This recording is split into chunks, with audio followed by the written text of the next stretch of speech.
তো আজকে আমি রান্না করব, দেখো মাছ গাছের থেকে বেগুন তুলে তারপরে রান্না হবে। এখানে আছে কাতলা মাছ নিয়ে আসছে আজকে। মাছটা খুব সুন্দর ফ্রেশ মাছ। তো চলো আমি গাছের থেকে বেগুন তুলবো। আমার ছাদের উপর একটু বেগুন হয়েছে একটা গাছে। গাছটা তেমন ভালো না, কি তাতে বেগুন হয়েছে 2-3-4টে বেগুন হয়েছে। এই দেখো সাদা বেগুন, গাছের পাতাগুলো রোদরে জ্বলে গেছে।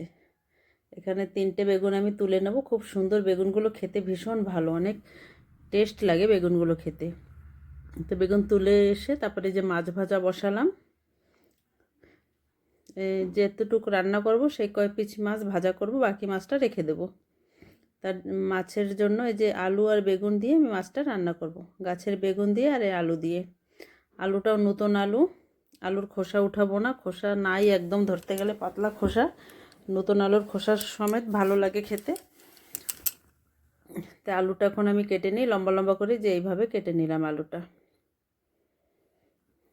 এখন এই যে বেগুন কাটবো, সাদা বেগুন।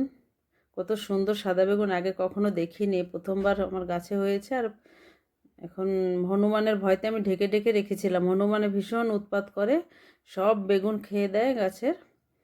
তো হনুমানের কাছ থেকে আমি লুকিয়ে রেখেছিলাম এই কটা ঢেকে ঢেকে, তার জন্য আজকে খেতে পারলাম। এই যে বেগুনটা আমি এরকম লম্বা লম্বা করে মোটা মোটা করে কাটবো। বেগুন তো গলে মিশে যায়, তার জন্য একটু বড় বড় করে কেটে নিয়েছি। বেগুনে একদম পোকা মাকড় কিছু নেই, পুরো ফ্রেশ বেগুন।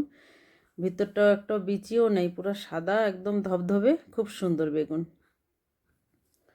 3টা বেগুন আমি কেটে নেব।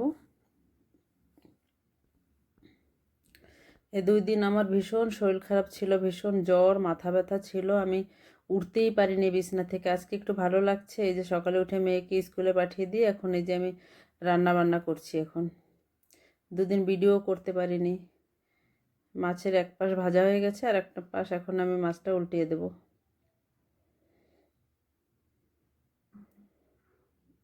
মাথাটা দেয়নি, অল্প একটু মাথা দিয়েছে। ভেবেছিলাম মাথা দিয়ে কচু শাক করবো, তা মাথা ছোট মাথা তো আর হবে না, রান্নাই করে দেব। মাছটা ভাজা হয়ে গেছে, মাছের কড়াইতে দিয়ে দিলাম জিরে আর শুকনো লঙ্কা, তার ভিতর দিয়ে দিলাম এই যে কেটে রাখা আলুটা। আলুটা কিছু সময় ভেজে নেব। আলুটা একটু ভেজে নেওয়ার পরে তারপরে বেগুনটা ভাজবো। আর বেগুনটা তো সাথে সাথে গলে যাবে। আরও গাছের থেকে তুলে এমনি রান্না করা টাটকা বেগুন তো সাথে সাথেই মানে সিদ্ধ হয়ে যাবে। এই যে এখন দিয়ে দিলাম বেগুন। বেগুন দিয়ে লবণ দিলাম, হলুদ গুঁড়ো আর লঙ্কার গুঁড়ো অল্প একটু দেবো, আর একটু কাঁচা লঙ্কা দেবো। আর মশলাটা আমি পরে দেবো, আগের থেকে দেবো না, ভাজার সময় পুড়ে যাবে মশলা। এই দিয়ে এখন ভাজা হবে। এখন সুন্দর করে ভেজে নেব, লাল লাল করে ভেজে নেবো। যে কাঁচা লঙ্কা কয়েকটা দিলাম, এই কাঁচা লঙ্কাটাও আমার গাছের লঙ্কা। আর একটা টমেটো কেটে দিয়ে দিলাম। এখন এগুলো ভালো করে কষিয়ে নেব।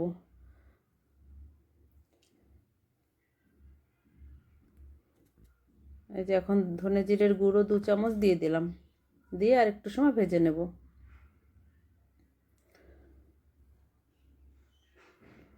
ভিডিওটা ভালো লাগলে একটা লাইক কমেন্ট শেয়ার করে দিও। কে কোথা থেকে ভিডিওটা দেখছো আমাকে কমেন্টে জানাবে। এখন কষানো হয়ে গেছে, এখন দিয়ে দিলাম জল।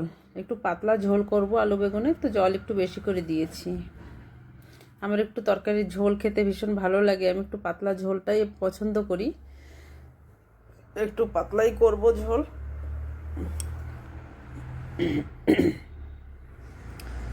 এখন কিছু সময় জাল হবে, আলু বেগুনটা ভালো করে সিদ্ধ হবে, তারপরে দেব মাছ। আলুটা সিদ্ধ হয়ে গেছে, এখন এই মাছগুলো দিয়ে দিলাম। মাছগুলো দিয়ে এখন আর একটু নাড়াচাড়া করে তারপরে একটু ঢেকে রাখবো ভাবছি। মাছ দেওয়ার পর একটু ঢাকা দিলে মাছের ভিতরে একটু লবণ ঝাল ঝোল সব ঢোকে, ভালো খেতে ভালো লাগে। এখন একটু সময় ঢেকে রাখবো। এই যে এখন ঢাকনাটা উঠিয়ে দেখি, এখন দেখো কত সুন্দর হয়েছে। তরকারিটা প্রায় হয়ে আসছে, আর বেশি একটা জাল দেওয়ার দরকার নেই, পাতলা ঝোল করব তো। হয়ে গেছে প্রায়। এই যে একটু ধনিয়া পাতা দিয়ে দিলাম, এটাও আমার গাছের ধনিয়া পাতা। একটু ধনিয়া পাতা দিয়ে আর একটু সময় নাড়াচাড়া দিয়ে তারপরে নামিয়ে রাখবো। ভিডিওটা ভালো লাগলে একটা লাইক করে দিও।